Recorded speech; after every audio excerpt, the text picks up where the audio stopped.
Are you wondering how you can contribute to Funniest Thing? Don't flip out. Go to patreon.com/funniest thing. Whoa! Oh! That would have been crazy. Are you ready for a revolution in your thinking? We are.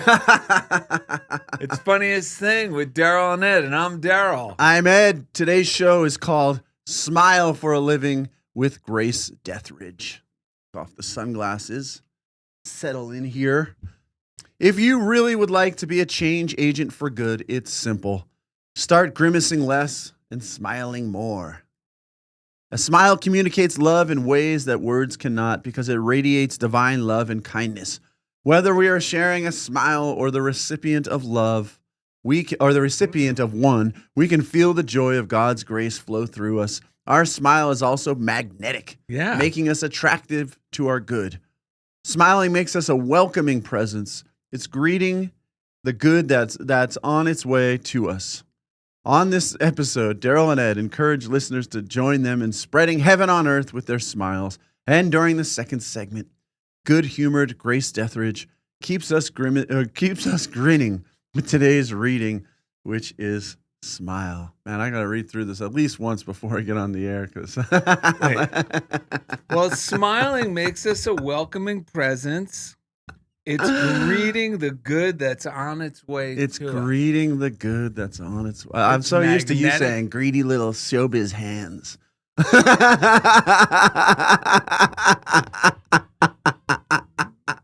Greedy little showbiz hands. Greedy little showbiz hands. Greedy little showbiz, greedy little showbiz, greedy little showbiz hands.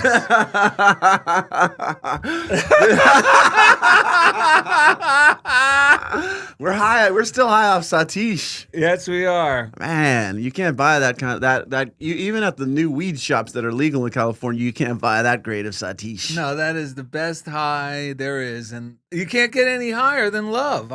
Yes, and we were just talking with our guest who will be coming up in the second segment because Grace Deathridge is the person who recommended Satish Kumar, and she works with him, and she'll share some more. I don't want to go too much into it, but literally just talking about that experience again, like we started laughing and smiling really is the indicator that our consciousness has been spiritualized the way Charles Fillmore would describe it, and that's what. For some reason, that simple, because sometimes I'm like, I'm screwed. I can't smile. I feel like crap. And then I'm getting overwhelmed and bombarded and I'm on the wrong frequency. But something about the way Charles Fillmore calls it spiritualizing my consciousness, I feel like it's something about that because it's in his 12 Powers book, which we never read, but once gave a sermon on. But I read one small part of it for my talk. That time we did the thing at Unity of Santa Barbara. And in the power section, he talks about spiritualizing our consciousness. When we all know what that feels like, especially if we practice our morning routine, when the light bulb goes on, and all of a sudden life starts flowing through, and that's when everything, the things Darrell's texting me suddenly become funny instead of screw Pizarro. And the whole world becomes a brand new place. Like anywhere I go becomes a wonderful place to be. Well, I think people should start to consider smiling is like the dial on a radio. I mean, it's actually using your inner dial to click into the frequency of love. Mm-hmm. And it sounds ridiculous. We're going to read something that even says it sounds ridiculous, but for centuries, teachers, Buddha's smiling Buddha. For centuries, joy is the strength of the Lord. That's in the Christian philosophy. It's been repeated over and over. The good news is for those folks that tend to be dismissive of religious teachings, spiritual teachings that they heard, which is understandable because sometimes not the best representatives are sharing the good news. So we understand that. Ed and I had to both, we have to disengage with our old prejudices about some of these things and what they meant to us previously and take a fresh look at them. Yeah, because not every teacher believed in service with a smile. No, the ones who are sharing service Yes. with a smile weren't smiling. But here's the great thing. So let's say that stuff still rattles your cage, and yeah, okay, hocus pocus, religion. Well, the great news is many, many more people tend to believe in science, and I just happen to find it for us that confirms this. The science of a smile. And I just want to say, Scientific benefits of a smile. Science did that. It's always, you got to remember, science is always deductive reasoning, meaning it's taking a look at what is and it's finding out what put it, like what are the laws behind this. So it reinforces these as already being inherently true. Well, that's exactly what the spiritual teachers were doing. It's like Yeah. we're all observing the same life in an attempt to understand the principles that govern it. Yes, and William James, in addition to what I'm about to read, I just want you to consider William James said, the greatest discovery is not just that our thoughts create our feelings and our actions.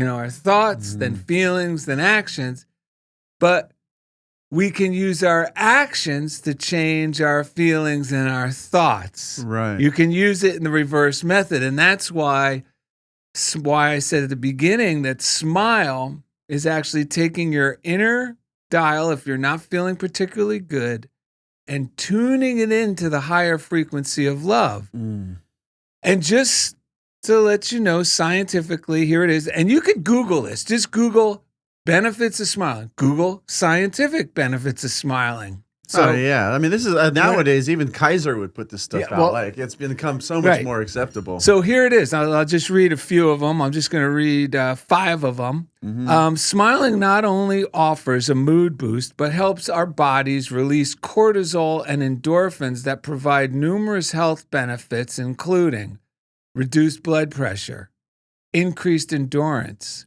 reduced pain, reduced stress, strengthened immune system. And it just goes on to say, hang on, I actually took a picture of it so I wouldn't be doing all this scrolling. Here we go. Why is a smile so powerful?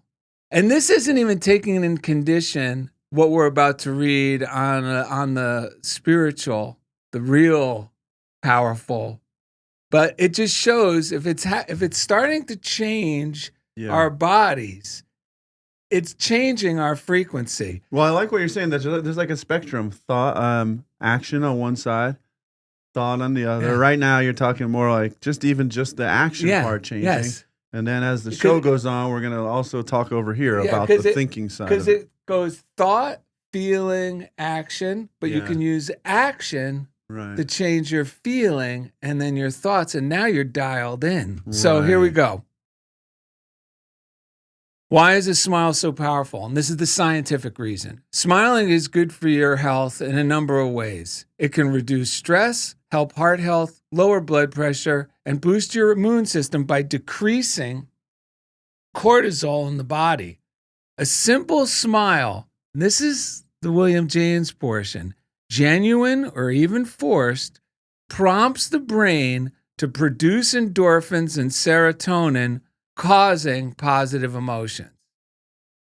Isn't that a great tool? It's the last thing we want to do, but I'll tell you what, when you're desperate, you'll do it. Darrell and Ed will do it, just like a yes walk when we go, yes, yes. And another, if you're having trouble getting in or feeling good about what's going on, another simple tool is to just relax, get into like a place where you could sit quiet, like in a meditation. And as you start to calm, put a grin on, like smile, and then keep smiling for a minute in the meditation. You could set a timer. You will be amazed at how much your mood and then the train of thought even changes to possibility thinking instead of problematic thinking where it was. I like that. And if you're like yourself, Wait, I gotta say, Yeah. there's a friend of mine, Claude. yeah, He one time we were like, he was telling me about yoga, and he goes, "Yeah, you got to sit there and imagine your liver is smiling."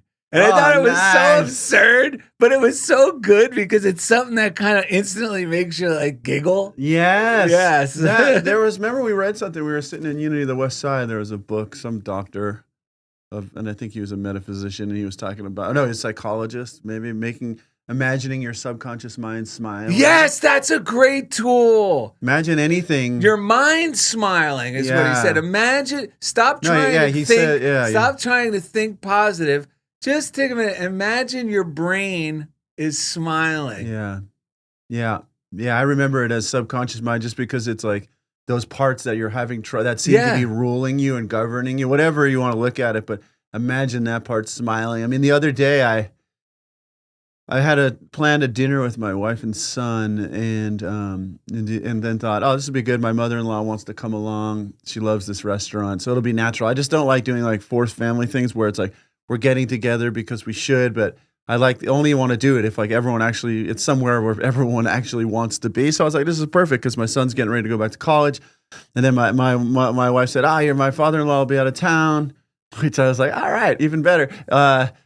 And then it turned out he wasn't out of town, and I was like a little bit triggered because there's been a lot of stuff going on. He's been coming around because they're like talking about remodeling a house in front of us that he owns, and so I kind of like dug in internally to, I'm a victim. I had this thing planned, blah blah blah. Now this, and He ruins everything. yeah, and I really dug into all the judgment. And sure enough, when he showed up, first thing he took me outside to ask me about painting the roof of our garage, and like did it in a way of like, I don't know, just all this stuff that has come up with us in the past. Because I had been cursing it, it turned into this pretty gloomy beginning to the evening. Thankfully, these principles, and I called you, I took a little walk and kept blessing it, and it all turned around for the better. But I realized this show's really about affirmative thinking on top of the tool that Darrell just said. It's about changing our thinking, because that's what we get the results of our thinking. Yes. Period. It's so revolutionary at times to realize this. Like today, so that night, so after that, I woke up in the middle of the night, and because then it pulls in my wife and it triggered her. Again, we ended up having. I blessed it and I caught myself, and I ended up. We had a good dinner, but in the middle of the night, I woke up just feeling kind of, what? I actually was walking around the house that evening going, what did I do? And what am I doing? And it was because I was like, what am I doing that has got me back into this muck, man? I thought I was over this. And so I woke up in the middle of the night, just kind of, I felt feeling the hangover from that. And I just started blessing and just saying, I love Bob. That's my father-in-law. I love Linda. I love anyone I could think of. I love Indy. I love Darrell. And I would picture myself hugging each person, even if you're not a hugger. I was like, I'm hugging Darrell. I'm hugging my father. I'm hugging everyone. And I love them. I love them. And the next day, because I had such a contrasting experience, I was just walking around. I love my mom and dad. I love anyone I could think of. Yeah. And man, that as the backdrop of my day changed the whole quality of my day, man. By going, I'm going to insist that I love everyone, because it's the truth. That's the thing. The deeper truth is that we do love everyone.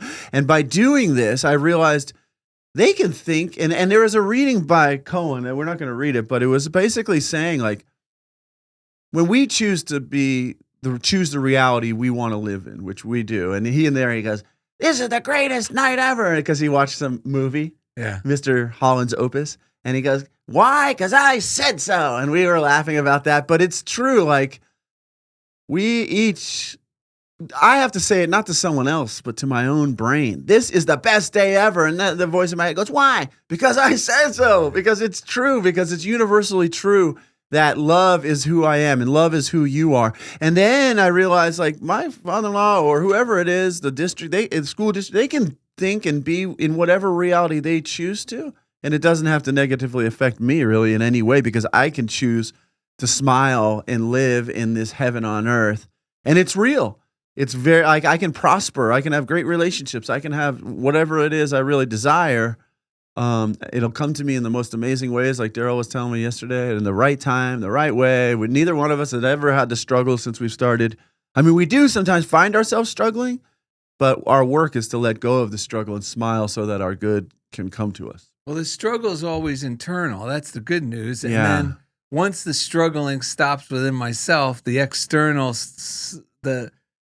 my universe starts rearranging back in order that it's always been in. It's never really been out of order, like in harmony, but I kind of disengage with it. Yeah.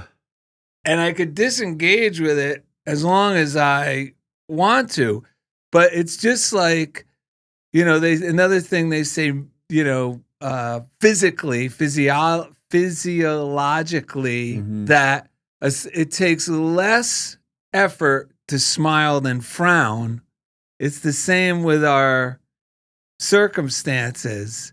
When I'm disengaged and I'm frowning about things, I'm using a lot of effort to prevent my enjoying a nice, harmonious outcome. I'm actually delaying the process, the remedy. It's like I shared that we do for all those people who contribute through Patreon. Thank you, because you're helping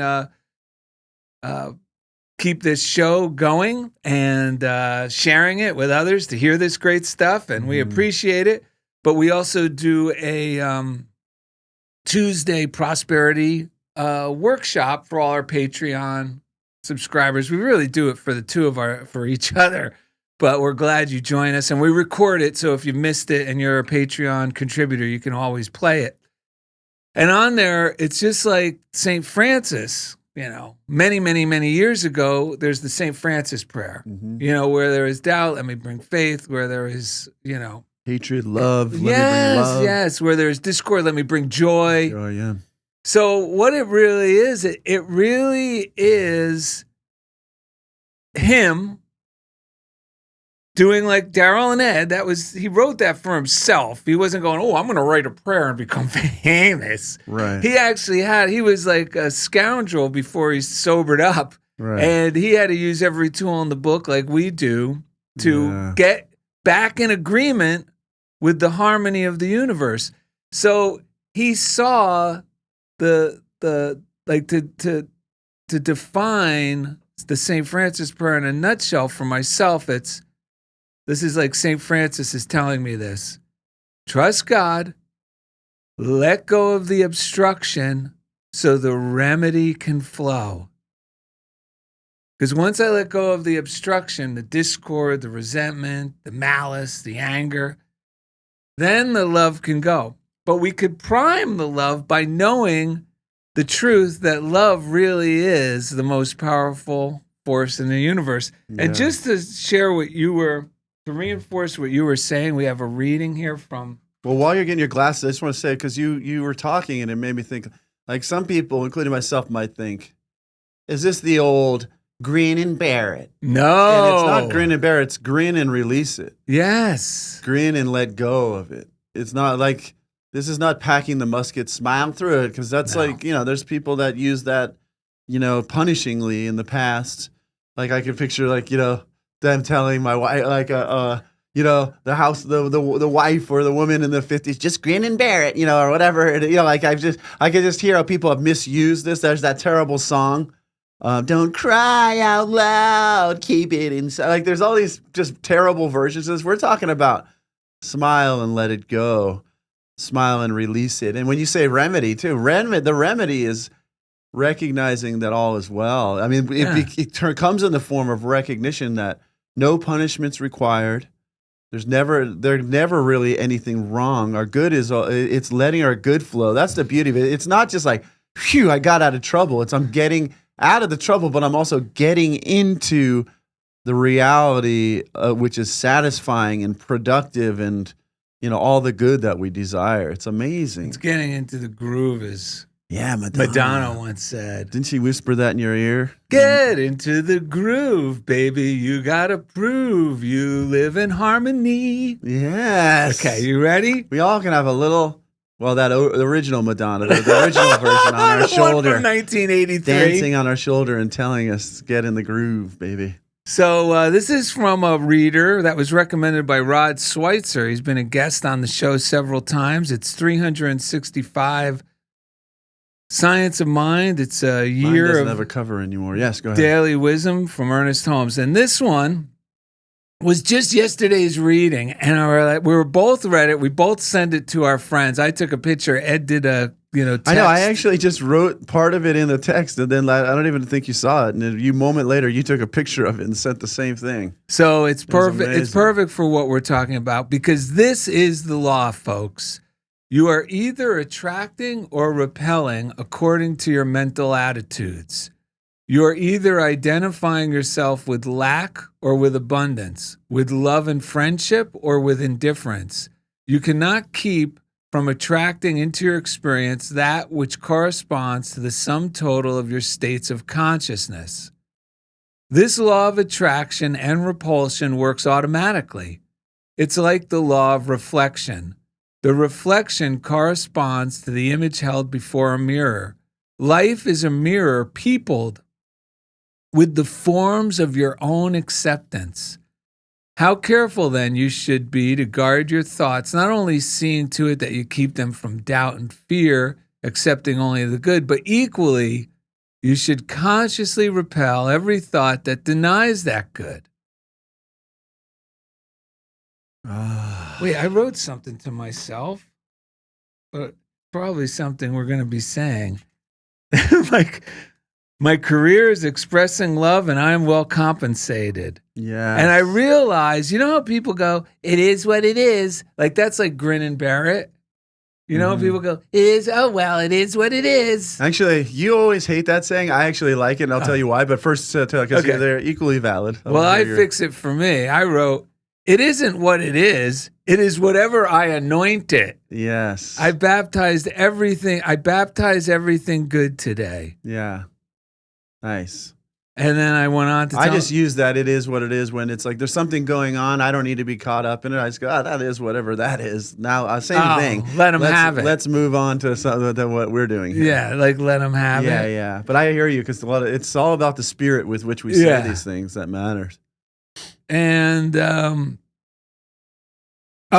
my career is expressing love. Think about that. Our job is always our job. Yeah. And if you really want to listen to a good show on this, the episode with Satish Kumar reinforces all these ideas we're talking about. My career, because I thought about it. I go, I have had different jobs over the many, many decades. But once I learned that love is the key and smiling and being generous of heart, it's like these jobs come and go. I've always made more than enough money, and my career is always expressing love. And this was just to keep myself in the groove. I write these things after my morning routine for me. I do not stifle my joy today, and life is wonderful as a result. The law of reflection is the law of attraction. I'm doing my part of expressing God's love and feeling joyful, knowing I have a team of loving angels caring for me. Brilliant. And then today I am conscious of this and enjoy miracles of confirmation, meaning we get the demonstrations that reassure this. That's how the show got its title. Funniest thing, you're not going to believe it. It actually worked out better than expected. That's right. That's right. Today's title came when I read your reading for the show, and then I went surfing, and all of a sudden, smile for a living just kept popping through my head. It's amazing how this stuff works. Let's do our breaths, Yeah. which goes right with what you were just saying. Perfect. Do some business. Business. Thank some people. I got this last reading from Holmes, then we're going to say Wait, hello to Deathridge. Is this show business? This is what you call show business. Not showbiz hands? That's right. So let's take a deep breath. I'm smiling for a living. and laughing all the way to the bank. Ah. I'm smiling for a living and laughing all the way to the bank. I'm smiling for a living and laughing all the way to the bank. Ah. Man, you said it. If we just if I smile and that's the only thing I did in my job, I know it's a game changer. It really it's so is simple. It changes everything. Because you know what? Just be aware of people, because we're always aware of how we feel in certain things. But just be aware and notice, because I notice this when people smile at me spontaneously or unexpectedly, I get like a wave of energy. Like, it's a wave of good feeling energy. And I'm like, man, I love my life. Yeah. And the same thing is true when we're just smiling and sharing that with others. Yeah. And it really keeps us dialed into that good frequency, the most powerful frequency of love that attracts every good thing to us and actually creates a contagion of goodness from us to others. Mm-hmm. Or having someone, it not only can keep us there, but when we're out of tune with that, it can bring us back. Correct. Always. Instantaneously. And it's a living energy. That's why it takes being like a child. I got to be able to laugh and let go, because all the thinking in the world our thinking can only get into a state where we become receptive and let that real energy flow through. If that real energy is not flowing through, it's dead. Oh, it feels dead. It really is. Like, you can't fake it, man. Thank you to the listeners. We got a great postcard from Kirky. He says it's Darrell on a stand-up paddleboard on a longboard surfing somewhere. Hawaii. Those are those little waves I told you about. Yeah. I think that's Hawaii. That you hate. Could be. This looks like California, though. There's something about that look.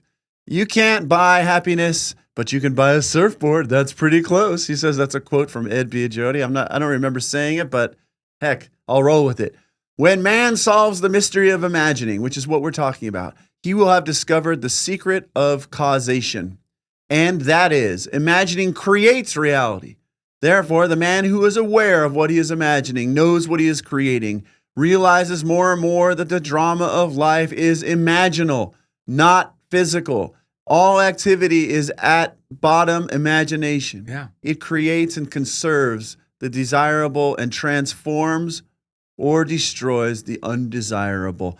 I got to tell you, when I blessed the hell out of my mind that night when I woke up and couldn't handle being bitter anymore, that morning I woke up and I actually sent a loving text to my father-in-law and told him, let's talk about the house thing another time. I said I was feeling emotional about my son going to college. I just let him off the hook too. I didn't want to judge him for you can't ask me things. He can ask me whatever he wants. I was just not in a place of feeling to receive it at that time. And then he was able to respond lovingly to that text. But it was a sincere, loving place I had gotten to because I was no longer threatened or worried about anything, Oh, look at this, the Beatles. I don't know if we shared this last week. Did we share this last week, Indy? No, it's brand new. We just got it. It is Darrell, Rod Schweitzer, Steven Sidlow, and myself as the Beatles. It's also from Kirk, and it says, ranchers have a trick to deal with a corral of skittish horses. They place a mule in their midst. Mules are generally more relaxed and laid back than the horses, and they exert a calming influence on high-stress equines. If you start to feel frantic about anything, bring forth your inner mule, says Alan Cohen. And then Johnny Marfa's quote, be the ass. That's what the donkey that Jesus rode into town. Just carry that message in.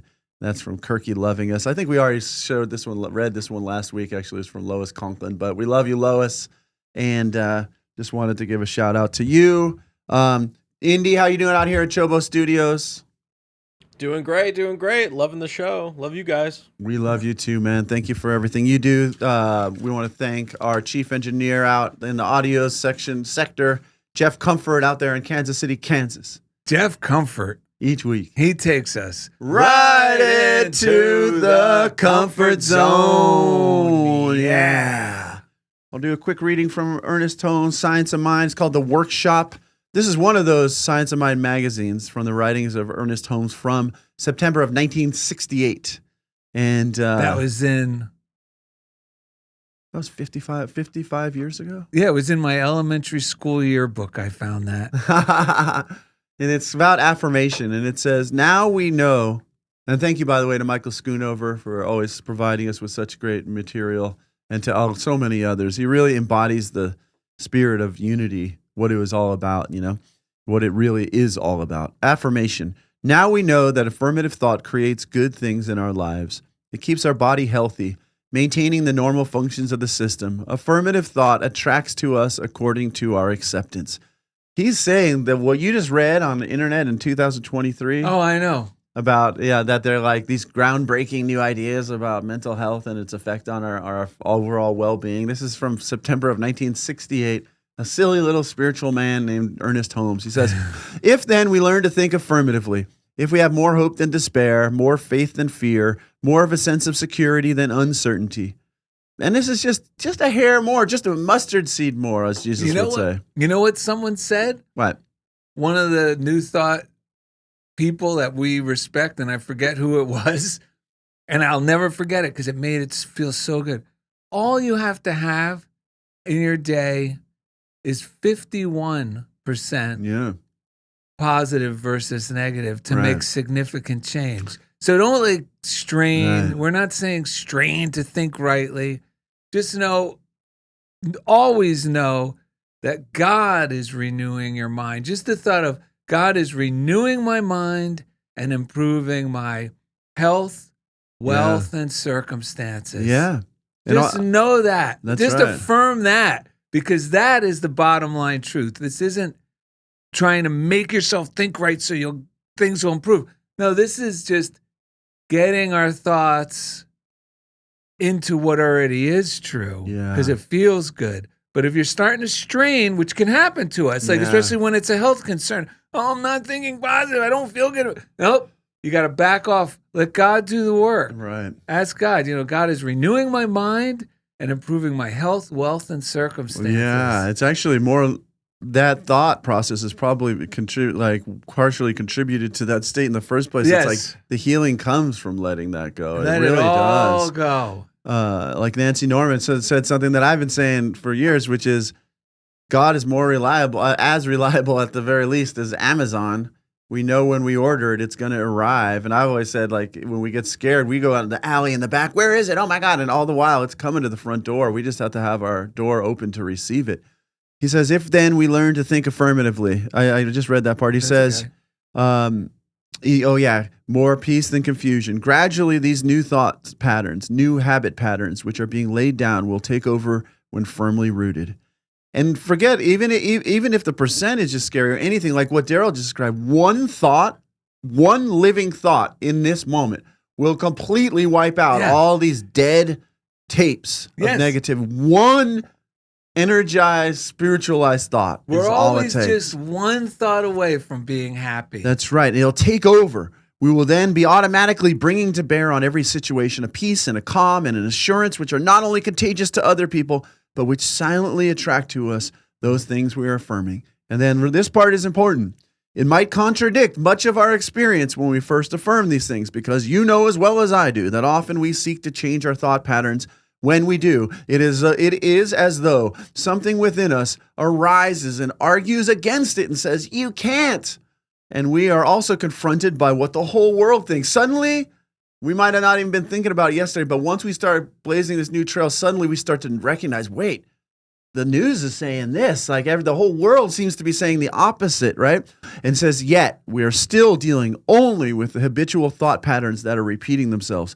Therefore, if we want to change them, we must know that we do not have to argue with anybody about it. I have found that it does not pay to try to convince people of anything. I learned that the other night also. But those people who, with imagination and an inward feeling, accept these things and begin to act as though they were true by smiling and such, will soon find that they are true. That's amazing. All right. Coming up next, good-humored Grace Deathridge. keeps us grinning with today's reading, smile, and a lot more. So thank you for being with us on Funniest Thing with Darrell and Ed. Oh! All right, welcome back. Today's show is called Smile for a Living. We are pleased to have from the UK, not too far from where our last guest, Satish Kumar, resides and teaches. We have Grace Deathridge today. How are you, Grace? Hello. Yeah, very well. And thank you. Really pleased to be here again. And second time on the show, and yeah, just loved the first half of the show. I did quite a lot of kind of meditating on the whole thing, and just hearing you speak about it. Just a lot of things I'd kind of thought about were all, I was hearing them back, and it was just reaffirming them again to me, which was just beautiful. And yeah, very pleased to be here.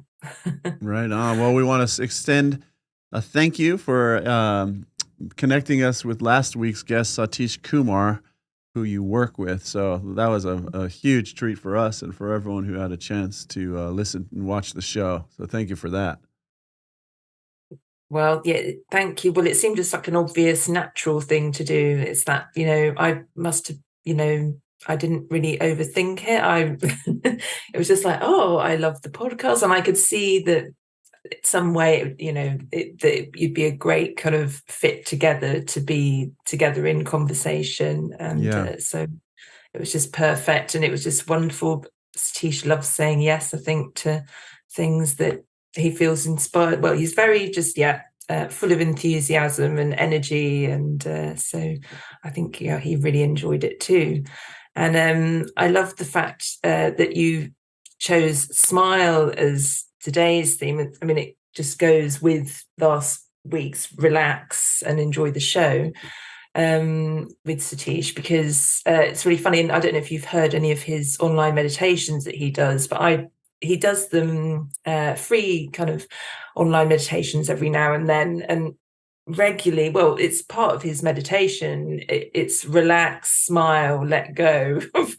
And relax, smile, let go. And so, I was listening to the first half, thinking, oh, well, you've just basically said what Satish says in his meditation as well. So again, it's just tuning in harmony beautifully together.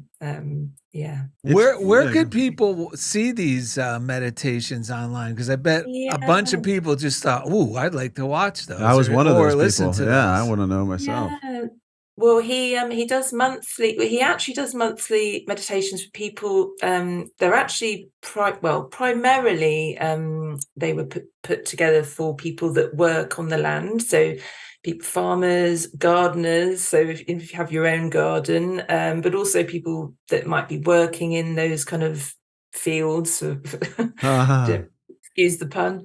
And so, but really for anyone, really, they're open to anyone. But I can post a link perhaps somehow, because it's through the Oxford Real Farming Conference, I think it is. I can pass the link, and it could be in the put it in the description. We'll make it available. Yeah, Indy just said he'll put it in the description of the show as well, and I can put it on the podcast as well. Indy. Yeah, that's great, man. That is great. That's funny that the smile thing connected with his, because he didn't even mention, though. That's what I was trying to get to in my brain. He didn't mention like I was wondering like how meditation. I know he gardens and I was like, this guy's a monk. It just shows like the way he's so present. He's not just like giving canned answers or anything. Like I was curious, so you kind of answered one of my questions. I was like, this guy's got to meditate in some way, or have his own. So I'm glad to hear that you answered that question. Yeah, and it's beautiful. I mean, as you were saying as well, Darrell, I meditate regularly, and I mean for a long time. I think I've somehow it came to me, and maybe it was from seeing statues of Buddhas. Just thinking, it's smiling when meditating, and it doesn't have to be. Obviously, doesn't have to be a big grin, but just that slight relaxation, and even the thought of a smile just brings ease to the meditation, doesn't it? So that you're not striving, to be meditate, and Yeah. it's bringing that relaxation. Yeah. Yeah, because I was thinking about it when I was listening to you both, like if you say, relax your shoulders or relax your back or relax, parts of the body, it's not so easy. But if you say, instead of relaxing the jaw, smile, just slightly smile, then you totally relax the jaw. Yeah. And so it's a really easy way to relax, Yeah. bring more relaxation. Yeah. Yeah, it makes me think Yeah. of singing. Like I've had to like relearn how to sing and smile while singing because I used to I was raised by a lot of like angsty music, and but that really like indicated struggle. And I wasn't like taught to sing. I just got into like bands and stuff because I had something to say or whatever. But smile. I imagine Darrell talks about this with making art. Anything we're doing, even if it's I wanted you to share what Satish told you about the email, because it's like whether we're writing an email or I'm writing a document for work or whatever it is, surfing. Sometimes if we're stuck or having struggle, it's like try to do it again while smiling, whatever it is. Do it with a smile on your face and see what happens. Because as I say it, it's so clear that the energy, it's like Darrell was saying, like when we're straining and not smiling, we think we're protect. This is why we're not letting I think I'm protecting myself by straining, but really I'm holding in the solution. I'm holding in the very energy I'm looking for by not. It's weird because when I'm protecting myself, I think it's a vulnerable thing to smile. Well, oh my God, what are people going to think? But yes. But when I'm open, I actually love what people might think. It positively influences. It's not my business to be concerned about it, but it's like nothing to be afraid of either, because I'm not responsible for what they think, and my thinking feels so much better that it doesn't matter. Yeah. Well, it goes back to the St. Francis idea, because even he says, in order to live, I gotta be willing to die, to let go of this holding back. And if you really want to, like, Cher is 80 years old, and I'm bringing her up because she is one singer when she's on stage, and she still like shows up for things and belts one out. She was just on one of those game show. I don't know if it was America's Got Talent or something, to sing an ABBA song. And you're going, holy cow, this woman's 80. But every time you see her, you could watch any live performance of her, even their old shows, she is the only singer I know who, as soon as she starts a song, no matter what she is smiling. It feels so good just to watch her and listen to her, because she's so happy while she's doing it. Right. She's like the best example of that. Oh, that's lovely. You brought up Cher. I love Cher. And Madonna earlier as well. I love that rendition that you did. I love that. Yeah, get into the groove. Brilliant. Yes. Yeah. But with singing, because my mum was a semi-professional opera singer, and she did the high coloratura stuff, which is like the really high kind of complex stuff. And you have to smile to hit the high notes. So I like that as a kind of metaphor, because it's true. It helps. Yeah, you keep in tune if you smile when you're singing. That's crazy, because it's getting you in tune with the higher frequency of love, and sound frequencies are on that frequency. This is crazy, isn't it? And then, like you were saying in the beginning, it has the physical. It opens your soft palate. Everything opens the way it needs to open, and it also takes the stress off of your chords so that they can do the work. You're not trying to make them. It's amazing how the science and the spiritual it's all meant to go. I mean, it makes so much sense. It seems so obvious, but it's like natural. Yeah, it's just natural. Yeah, like birds. Me and mugging is killing people. It is. It is. I remember when I first got into meditating, I was also, before that, I was still listening to some like rap music that I grew up with. Like gangster rap came out when I was a teenager and stuff. And, there'd be these magazines, Rolling Stone, and it'd be like NWA or someone else. Mean Faces, yeah. And I remember when I first started meditating and I looked at the cover, I was like, and you talk about this a lot. I thought it was so funny because now instead of seeing the movie that they're supposed to be projecting out, I would see them as, wait, these are some guys that went to a photo shoot. Yeah. And they're they're acting like this Yeah. at a photo shoot. Yes. Like, and it just all of a sudden, and it also, I started to see this is like pouting little Children. boys. It's Yeah. like, these are the looks of pouting children. These are not tough. Yeah. This is not something I want to be, like to strive for, to be a pouting, like you're rich, but you're still pouting. And like, it just, and it's not just that. I mean, I see it, and we see it in a lot of things, modeling or whatever. Yeah. I started, whoa, what is, it's crazy how they figure out a way to like market feeling bad. Well, as it's something to insanity. yeah. It's what do you call it? It is insanity because it was a Marine who told me, smiling isn't a sign of weakness. A smiling man is a confident man, confident that all things are working together for good. You cannot win a war, with a mean mugged. Right. Love is the cure. Right. And smiling opens the door to a resolution. Yeah. Not pounding and grimacing. Right. That's funny. That makes me think that's why it seems like it's a secret, because in reality, this is what works. But what people the people that tend to be like on cameras and stuff talking about it, they tell a totally different story that like, I did this on my own. I'm a tough guy, But behind the closed doors, like whether it's, how Sean Penn can be like this mopey, brooding guy, or Eddie Vedder, I'm a like that. But it's like, outside of this little frame through which we're watching this pouty interview, there's like a team of people that are waiting on their every whim. They're getting in the highest end vehicles. Right. And he grew up in Malibu. His dad was a big director. Yeah. And it's just like, I'm glad that you and I talk about this. I'm glad I did not make it big or become famous when I was like a brooding rock star in a band. And then I had to keep, it almost killed me. We were playing like just for a couple hundred people a night. And that almost killed me because I was like, I had started meditating and I knew I had grown beyond it, but I felt like I was somehow burdened. I had to keep it going, and it was horrible, man. I'm so glad that I'm not in that anymore.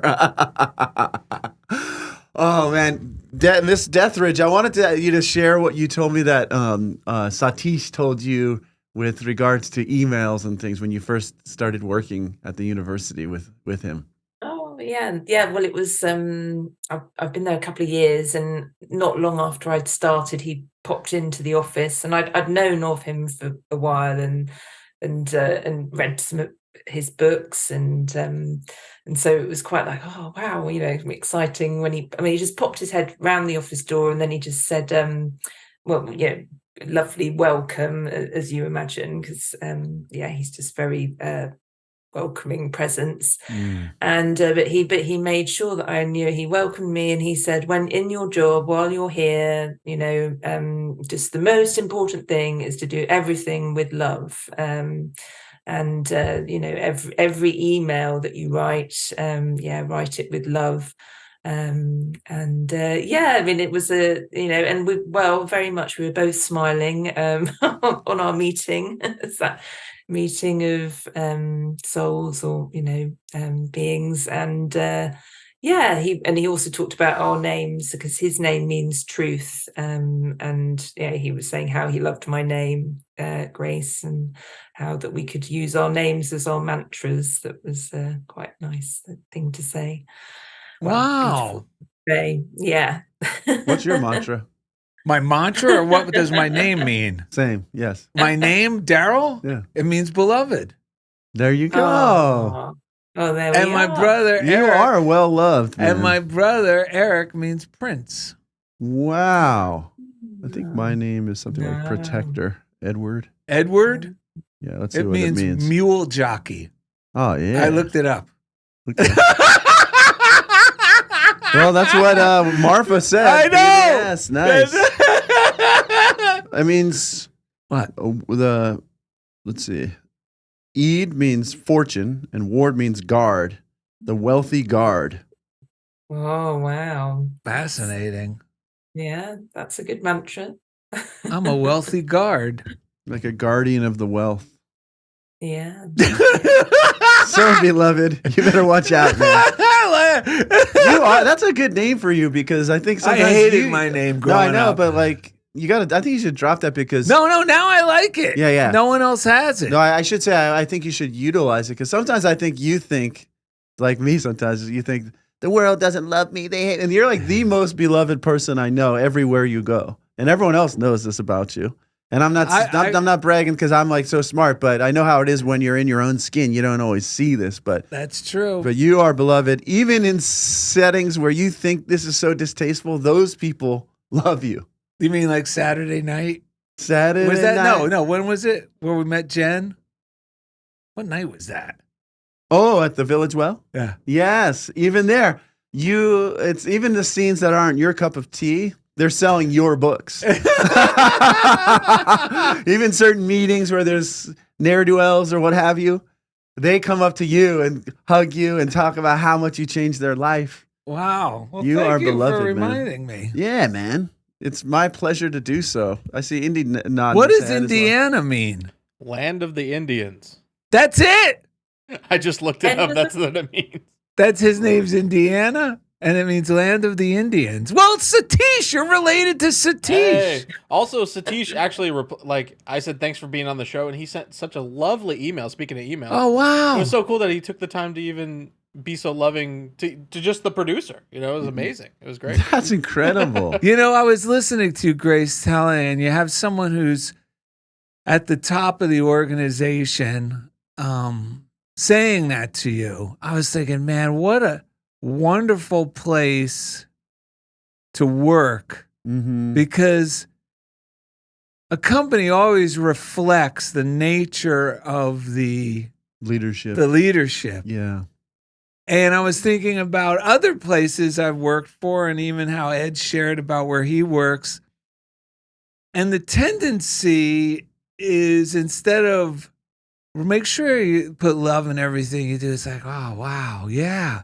And that really works, because every time you're sending love, no matter what the seeming difficulty or pleasantry, it just enhances it for the better. It transforms it for the better. And I was thinking Ed, where Ed works, and some of the places I have worked, and it's almost like you better put fear in every email you write. You know what I mean? It's like you better, because if you let them know we're nice, they're gonna come and get us, or they're gonna. Dude, you are not. It's like, crazy, you but are spot on, and then yeah. it becomes a self-fulfilling prophecy, because now that's permeating, and everyone in the organization, because of this vibe, is like no, everyone's suspicious of each other. No one trusts one another really, kind of, superficially. It really is a bit like, it's crazy. Yeah, I I wanted to cut it because you're describing perfectly. They hired someone in a certain position of leadership in my district that was supposed to handle the legal stuff. That was supposed to be their specialty. Instead, this person's more afraid of the legal stuff than anyone, than most. And over the few years that person's been here, it's wreaked havoc on everyone, because instead of alleviating the burden of that part, it's piled it on. And it's like you said, it hits such a visceral, unconscious, insecure part of people, legal. Yeah. So then that will tend to override their good-natured cheer and will toward each other. Throughout the day. Yeah. And that's the only, I love what you said, because that's what I take it upon myself in my district. I have to do this for myself every day, but every person that I work with at any level, when I come into their office, I see them having that type of stress. I do that. I tell them, just relax. There's nothing that bad that can happen to you. Just smile. You are I'm telling principals, I'm just taking it upon myself to be the guardian of the true wealth, Edward, and do it, because it's so real. I mean, this is exciting me, because I'm like wondering, where's my life going to go? And anything I ever want to do and will be successful with, I'm definitely going to be telling people the same thing, because, dude, my interactions with people through my work is heaven. Like, the most gnarly parents that everyone else fears.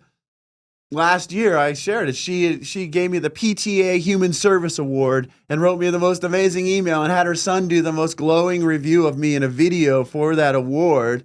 And it just comes through not being afraid of those who aren't smiling, even though I do get afraid, but I use these tools to release, to grin and release it.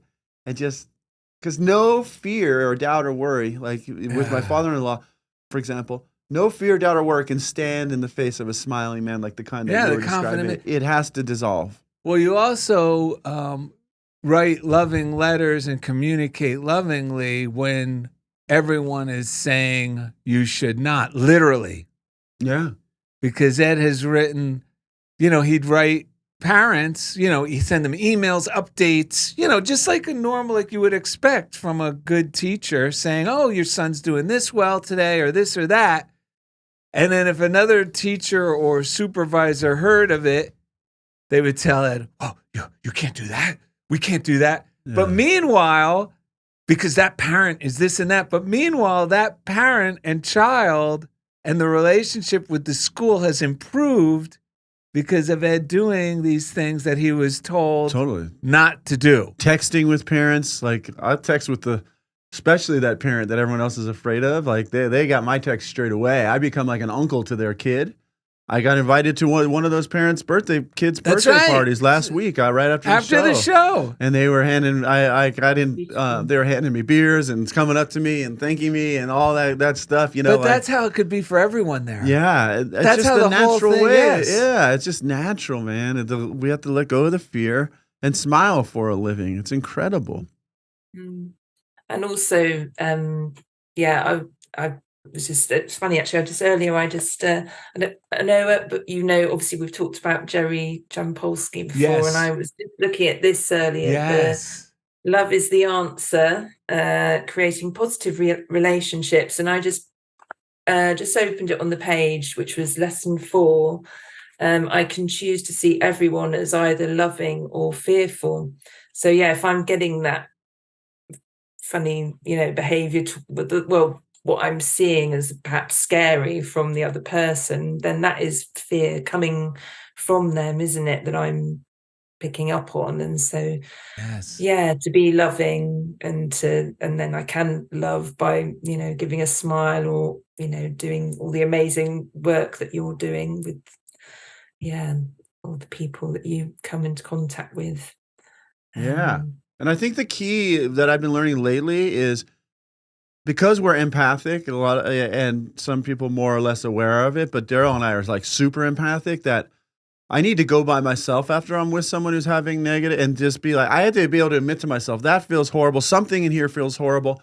Dump that out, get back to my loving self. And then from there, because I feel people's vibes so hard, it's hard to I get twisted, man, overwhelmed, and I start getting negative. I gotta get a book from the other room and read this, because I think Grace, you and our listeners would love just on what you said. I can't believe I brought the book, because I go, this isn't gonna work for today's show. Yeah, I think some of us as empaths learned that funniest thing with Laurel and Fred. That's what it says on the whiteboard behind Indy right now. That's hilarious.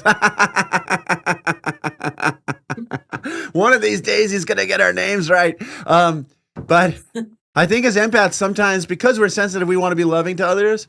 We are afraid to call it as we see it. We cut off our discernment and start getting sucked into things we don't need to be a part of, because we become sympathetic to that frequency. Yeah, exactly. And then I start thinking, oh, it's me, or we start vibrating with it. And that's why sometimes we have to be powerfully honest and radically loving within ourselves first, like Satish was saying, so that we can then be radically loving with the other person. But we have to be really, Go ahead.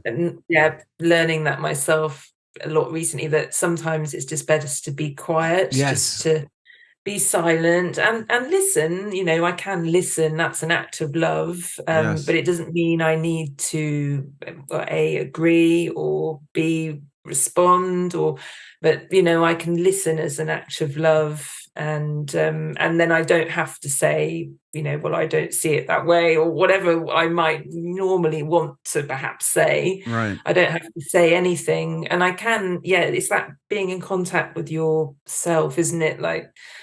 If there's a lot of fear being demonstrated, it's connect within to my love within, that source, that power, and feel that kind of inner smile within, and that peace within, and be there. And then that's going to be the best thing for that person that's, in a fearful state, and for me as well. Yeah. For everybody. And then get on with my own joy as soon as possible and not think that somehow I'm handcuffed to that person just because they're in Yeah. that state, you know? And sometimes I got to tell God, to use a term that Grace might use, this is all rubbish. It feels terrible, God. When I'm with God, when that person's no longer there, when I'm in my prayers, I can admit that, like, that felt terrible. And then I start getting guidance as well. How can I proceed? And a lot of times I don't have to do anything. It's just let it go. They're not in danger. They're doing quite well. They're just choosing to see it that way right now. You're not responsible. We need you to go do what you're here to do and not get stuck on every person that's not feeling good. Yeah, because I'm of no use to anybody. I'm of no benefit to anyone if I'm carrying around, you should be able to help that person, or you should. No, the best thing I could do is just bless them in my mind, affirm the best for them. Yes. But not, and the word, I love that word. I can't sympathize with them, meaning get into the same. Yeah, like a sympathetic vibration. Yeah, get into Start the same vibrating where they're because at. then I'm not helping the situation. Mhm. I gotta keep myself elevated. That's the best thing I can do for that person, myself, and for others. That's Instead correct. of shutting down with guilt, I should be concerned too. It's kind of the whole Course in Miracles. We got to wake up from the nightmare of fear. Well, otherwise, we can't help anyone else wake up. Well, this goes. I can't believe I brought this because Anyway, this turns out what we're talking about. And listen, this reading was really beneficial, and it's on this exact topic. Many of us grew up in situations that required us to be constantly on our guard. We became so keenly attuned to the people around us and how to please them or to avoid their anger that we lost contact with our inner messages. Rather than developing skills for drawing upon our inner resources, we developed skills for looking outward and reacting to whatever confronted us. This method of survival may have been necessary in the past while we were under stress, but it doesn't allow us any rest or the possibility of simply following what we know and feel is right. We are learning to know what we think and feel and to express it, even if it isn't always what others want to hear. We can be spontaneous now because we have room for mistakes in our lives. Our relationships are more reliable, and we have more energy from sincerity than from always striving to make a good appearance. Yeah. Is it important for me to be sincere than to be on my guard? It is more important for me to be sincere than to be on my guard. Yeah. I mean, that's the truth was, like, with my father-in-law, the thing that got me was not what he was saying. It's the part of me that in the past was such a people pleaser that didn't want to say no or just sincerely say, well, this is what, and let him have his, that's what was really like, he's not giving me what I need to survive, which is his approval. It's like, forget that. Like, or fear of his response might be anger or disappointment or just anything other than good. Right. And that is not, I can't live from that space. And then I can't go around blaming others because that'll never get me free. I got to use these tools to truly get free and become powerful and embody the powerful, joyful person that I really am. And then these things are not, there's nothing for me to even do. I don't have to even dwell on this stuff at all. I got to get on with my business. Like Sammy Davis said, I've got to be me. That's right. Remember that great song? Yeah. I thought you were going to tell the story Eddie Murphy told about what Sammy Davis told him in a dark bar one time, but that's for another day. Grace, do you have a daily word to read for us today? Yes, I do. So yes, this is the daily word from Monday, the 14th of August. Yep. Smile. My smile is God's love expressing through me. A smile communicates in ways that words cannot. Long before they begin to speak, babies respond to smiles. People from all cultures recognize the meaning of a smile. When language differences make communication between two strangers challenging, a smile can put both at ease. My smile may be a spontaneous my spontaneous response to a humorous situation or happy surprise, or it may tell everyone who sees it that all is well with me. My smile may be my heart's response to someone who needs encouragement when there are no words to express what I'm feeling. Although each smile is as unique as the person who offers it, its message is universal. Even if we speak different languages or come from different cultures, we are one in God. And from Numbers, the Lord makes his face to shine upon you and be gracious to you. Ah. I love, it mentions about babies responding to smiles, but it's funny because I was thinking about babies and children and dogs as well, when they just, it's like the unconditional love they can give to somebody can just suddenly make that person just burst into a smile. Yes. That's what I was thinking. And that's like, so unconditional love can just suddenly bring that smile and that light to somebody. Yeah. That's great. Yeah. This whole thing's made me realize, like, a lot of the reason why I got into doing the work I was doing in like public schools and stuff is because somewhere, like when I was younger, the dynamic that I wrote myself into was like this heroic role where no matter how much I'm suffering, I can find a way to help someone else who is suffering. But my new role, that's very tiring because within that is no matter how much I'm suffering.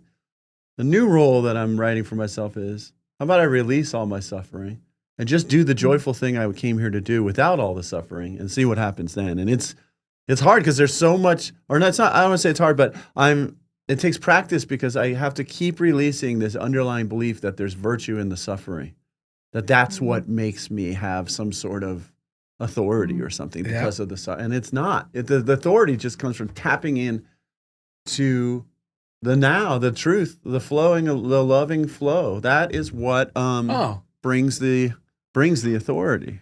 And funniest thing, folks, another book I wasn't going to bring. Yeah. Wow, that's amazing. Where are you getting these things? Indy, it's mine and Indy's little secret. So like the cat in the hat, you're like pulling them out from that. Yeah. So this goes along with it. This is a quote from Marianne Williamson, Ed's old girlfriend. Ooh la la. There's nothing enlightened about shrinking so other people won't feel insecure around you. Yeah. We were born to manifest the glory of God within us. It's not just in some of us, it's in everyone. Yes. And that's the part that should let you off the hook when you're thinking, oh, I shouldn't be happy now because these people are suffering.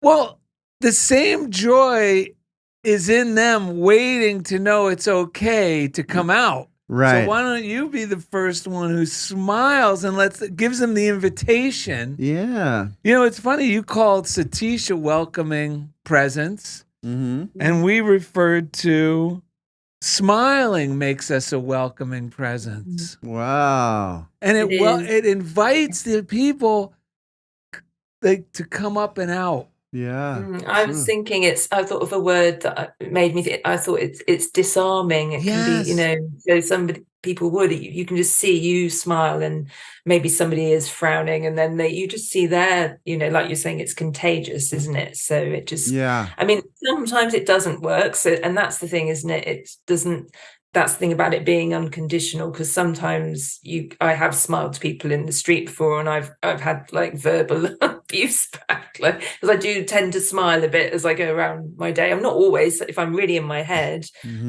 completely believing my thoughts, I don't see anyone, like, so, and that happens as well. But when I have smiled before and I didn't get a great reaction, but that doesn't matter, I mean, that's hard for that person at that time, but yeah, it is unconditional, and it's greeting, isn't it? And so it's greeting life, and this whole thing that we have, I really hear you, Ed, about that belief in suffering, and then I was thinking about friendliness and smiling, because it's smiling, it's welcoming, it's friendly. And then I was thinking about whole link with, like a friendly universe, like it is a friendly universe. It's a smiling universe. Yeah.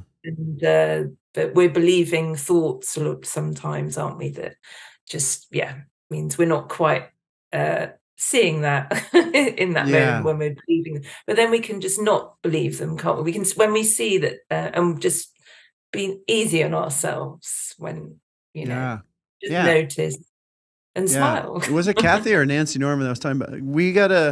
We make laws for ourselves. That was Kathy. Yeah, we make laws for ourselves, and it's really important to recognize, like, if I make a law that says I can't, there's no way I can, like, suffering is part of my reality. If that's a law for me, then my mind will continue to replicate that. So I can consciously dissolve that law by slowing down. Sometimes I got to slow down and go, what am I saying to myself? I'm sitting here in this air-conditioned studio. I have a nice car I like to drive. I have money in the bank, and I'm telling myself that I have to suffer. But sometimes by saying to myself, just kind of like fact check, what is the thought that's going, or I'm sitting here, there's no one around, but I'm imagining this person is here judging me, or I'm comparing myself to some fictitious character I saw on a TV show and using that to judge it's crazy the amount of wild laws that I've written for myself in the past that involve suffering. And yet, like yesterday, I was leaving the beach and this one woman was talking to a friend of mine. She was a yoga teacher, and she was saying something, like, I don't know about Hinduism, but she was saying, I talked to this whole thing was funny. I'm talking to a fortune teller, and the guy told me, you are like a Tara, which I think that was the word. It was like some goddess that's like very peaceful, but you want to be a Lakshmi. And she was uncomfortable about this. And I was like, I wonder what that means, because I didn't know. So I looked up what Lakshmi meant, because she was like, oh, don't think I really want to be a Lakshmi. Lakshmi is like a goddess of prosperity. And I was like, there's so much shame around prosperity at times. It's like, I would never want to be, I was like, I want to be a Lakshmi. Like, and then I looked at her car in the lot, and it was a white Tesla that said like a vanity plate with the word queen in it. I was like, dude, obviously you are prosperous. Obviously, it's like, own it, enjoy it, love it. That's what Reverend Ike was all about. Love it. And but beyond Reverend Ike, it's like, I'm wondering, like, I'm learning for myself. Wow. Having fun being prosperous, I have to dissolve a lot of old laws that I wrote for myself and let it be easy, because it can be. And smiling is a big part of that. I've actually it's funny, I've got a picture of Lakshmi. Oh, wow. It's just on my desk. And, but yeah, she's basically, I mean, look, she's smiling. Yes. She looks very, and she's basically all the gold, which she's giving and receiving. She's got a kind of a hand that's giving all the gold away. Oh, wow. And then it's kind of just in her, it's all around. She is the gold as well, really. But that's beautiful. Yeah, it is. But I see that, it's love. It's all one, isn't it? As we know. So it is, Tara is Lakshmi, and Yeah, Darrell and I see it a lot. I don't know if it's mostly like it's really prominent in LA, but like being super wealthy and pretending not to be, or that there's something wrong. Like, like, drop it, man. Just be joyfully prosperous. And there's more good that can come from that, because then we have more good to give, and we feel good, and we bless others and let them know you can have it too. You can do this. Yeah. Everyone can. Yeah. And it is the wealth of yourself, is it? Yeah. The wealth. Well, this has been a prosperous show. Grace Deathridge, thank you for joining us. Yes. We have a couple things to say before you go. Yes, we found something about you from your school days, high school days. If you see Mr. Satish, give him our regards. Yes, will do. I will do. Okay, so this is from high school. When Grace Deathridge was in high school, she had a very sarcastic history teacher named Miss Whiffle. Not the smiling type you can imagine. One day, when class was acting a bit unruly, Miss Whiffle said, "You're all acting like a bunch of buffoons. Now, if there are any buffoons in the room, will they please stand up?" After a very long silence, Grace rose to her feet. "Now then, Miss Deathridge, why do you consider yourself a buffoon?" "Well, actually, I don't, but I hate to see you standing up there all by yourself." She was always a kind soul. I know. Wasn't she? This reminds me of That one. something Leslie Gore once sang. Well, we had a miracle story about Leslie Gore. Share this real quick. A couple weeks ago, Less than like a week last week. because we were going to do it for Satish, but we had the 8,000 miles. Oh, okay. So 2 weeks ago. Yes. 2 weeks ago, online, I see like this scene from a movie, this girl singing, and it just looked so much fun. And it was Leslie Gore, who I never knew before or never heard of, Right. singing a song called Sunshine, Lollipops, and Rainbows. And she's on like a bus and they're going on a ski trip. And I'm like, this is awesome. So I said, Ed, we got to sing this song one day on one of our shows. Yes. And as I finished telling him that, I hang up and I'm walking Gidget, my dog, at the same time. While I'm listening to the song, because you sent it to me. Yeah. And I look, one of our neighbors was moving and they left like a little cardboard box with some items on the on the curb to see if anyone wanted them for free. Right. And in there is a cassette tape, Leslie Gore's greatest hits. Yes. And the one song that's in a different, like purple, everything else is light blue. It's very like 1960s Yes. looking, is this song. Yeah. And I'm like, what the heck? So I call it right away. I go, you're not going to believe what was just in Yeah. this box of this lady I had no idea existed. So the great miracle of it all is you're going to get it right now Yes. by Darrell and Ed's rendition. We're lucky. All right. Are you ready? Well, Ed? this is what happens when you go smiling through life, right? Yes. It goes sunshine, lollipops, and rainbows. Everything that's wonderful is what I feel when we're together. Brighter than a lucky penny when you're near. The rain goes, disappears, dear, and I feel so fine just to know that you are mine. Visit DarrellandEd.com. Grace Deathridge, we love you. Thanks for being a part of Funniest Thing with Darrell and Ed. Sunshine, lollipops, and rainbows. Everything that's wonderful is sure to come your way when your love is here to stay.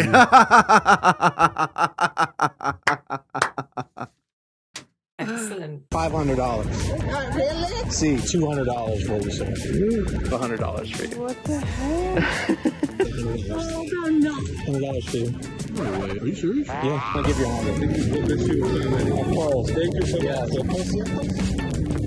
When you record your podcast at CHOBO Studios, you're helping people in need. Here at CHOBO, we take a bold stance on helping the community by giving away 10% of all revenue, not just profit, to kind, hard-working people in the streets of Los Angeles. And thanks to all these wonderful podcasters, we've been able to give $1,400 this year alone through our kindness initiative, CHOBO Kindness. Brought to you by CHOBO Studios, LA's premier podcasting powerhouse.